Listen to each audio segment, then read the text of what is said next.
नमस्कार, मैं हूं आपके साथ वैशाली और आप देख रहे हैं जानवी एक्सप्रेस न्यूज। आइए अब बढ़ते हैं आज की खास खबरों की ओर। रीवा सेवानिवृत्त doctor BL Mishra MD medicine क्षेत्रीय संचालक स्वास्थ्य एक्सक्लूसिव बातचीत के दौरान मीडिया के माध्यम से बताया गया कि आसपास कहीं पानी ना रुकने दे नहीं तो मच्छर पैदा होने से बीमारी बढ़ने का खतरा बना रहता है और जब सोए हमेशा मच्छरदानी का उपयोग करें। इसी कड़ी में तंबाकू का उपयोग न करने का डीबीएल मिश्रा के द्वारा आम जनता से अपील की गई। आइए सुनते हैं डॉक्टर ने क्या कहा। कैमरामैन जागेश्वर मिश्रा के साथ साथ संपादक प्रदीप कुमार तिवारी, जानवी एक्सप्रेस न्यूज की खास रिपोर्ट। मैं प्रदीप कुमार तिवारी से संपादक जानवी एक्सप्रेस से आज मैं डॉक्टर साहब बीएल मिश्रा जी से पूछना चाहता हूं कि अभी आप वर्तमान समय में रिटायरमेंट हुए हैं और शुरू से ही आप समाज सेवा में जुड़े रहे हैं और जो गंभीर बीमारियां जो गर्मी के समय में चल रहे हैं उसके बारे में आप जो है मार्गदर्शन करें।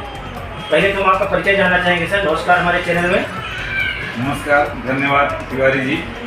मैं डॉक्टर बीएल मिश्रा सन 1987 में श्याम शाह मेडिकल कॉलेज से एमडी मेडिसिन करने के पश्चात मध्य प्रदेश शासन में सेवा में आया और शुरू की 10 वर्ष हमारी नौकरी प्राथमिक स्वास्थ्य केंद्र बोर्ड में थी। इसके पश्चात 5 वर्षों तक शहरी क्षेत्र रीवा में और 17 वर्ष लगभग मैं जिला टीबी अधिकारी के पद पर रीवा में पदस्थ था। इसके पश्चात मुख्य चिकित्सा एवं स्वास्थ्य अधिकारी सीधी में 1.5 वर्ष तक पदस्थापना रही और 1 वर्ष रीवा में भी मुख्य चिकित्सा अधिकारी रहा और जिला अस्पताल में भी 1 वर्षों तक सेवा दिया है मैंने। और 31 जनवरी 2024 में अभी सेवानिवृत्त हुआ क्षेत्रीय संचालक के पद से और अंतिम रिटायरमेंट के महीने में मैं क्षेत्रीय संचालक रीवा संभाग के पद पर था और वर्तमान में मैंने यहीं सिरहुला में हनुमान जी के गेट के सामने यहाँ पर अपनी क्लिनिक स्वयं की स्टार्ट किया है, जहाँ मैं नियमित रूप से सुबह शाम मरीजों को परामर्श देता हूँ। यही मेरा परिचय है। जैसे कि कुछ लोग जो बाहरी जो गरीब आदमी आते हैं, हमने उनसे बात की है तो आप फ्री में भी देखते हैं, तो क्या बात सही है ये? नहीं, चिकित्सक को तो ऐसे भी फ्री में देखना चाहिए।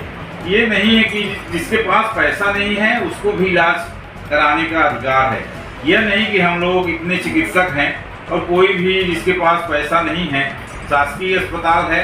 वर्तमान में एक अच्छी बातें हैं कि सभी हमारे शासकीय चिकित्सालय में निःशुल्क जांच की व्यवस्था है, निःशुल्क दवाइयों की व्यवस्था है। इसके पश्चात अलावा भी बहुत से हमारे चिकित्सक परामर्श देते हैं क्लिनिकों में। तो सभी का कर्तव्य है कि जिसके पास पैसा है वो तो सब देते ही हैं, कि जिसके पास नहीं है तो हम लोगों का कर्तव्य है कि हम लोग उसका भी निःशुल्क रूप से इलाज करें। 10 में 9 मरीज पैसे दे रहे हैं तो एक मरीज को निःशुल्क भी देखना चाहिए। कोई भी वंचित न रह जाए, चाहे उसके पास पैसा हो या ना हो, इलाज सबका होना चाहिए, मेरी ये राय है। मैं तो स्वतः मेरे पास कभी भी कोई यदि आएगा, यदि नहीं है पैसा तो भी मैं सबका इलाज करता हूँ। अभी चल रही है वायरल फीवर आ रहे हैं, उसके बारे में कुछ आप बताएं।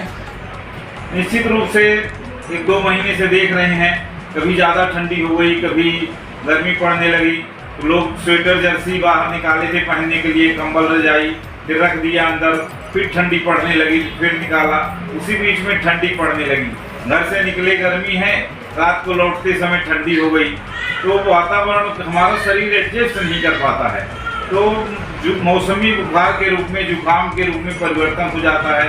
नाक बहना, सिर दर्द होना, शरीर में दर्द होना, उल्टी और दस्त भी कई बार लग सकता है और तेजी से बुखार आना, ये सब समस्याएं होती हैं।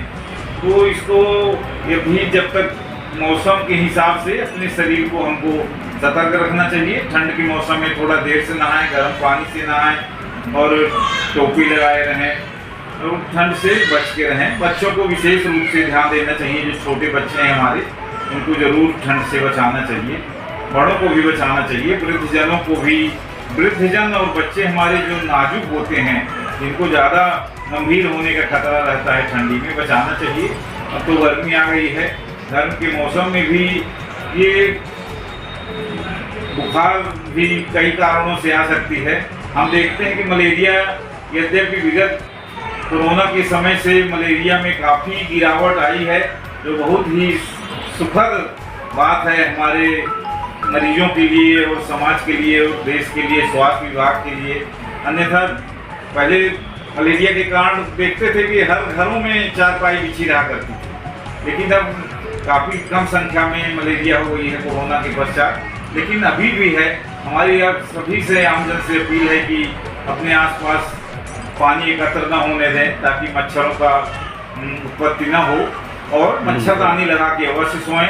गर्मी है तो मच्छरदानी लगा के कूलर चला लीजिए, ठंडी है तो मच्छरदानी लगा के रजाई ओढ़ लीजिए, लेकिन मच्छरदानी जरूर लगाना चाहिए। इससे बहुत हमारे स्वास्थ्य में अच्छा रहता है। बार बार बुखार नहीं आता, बार बार हमको चिकित्सकों के पास नहीं जाना पड़ता, पैसे की भी बचत होती है, हम अपना कार्य भी समय में कर सकते हैं।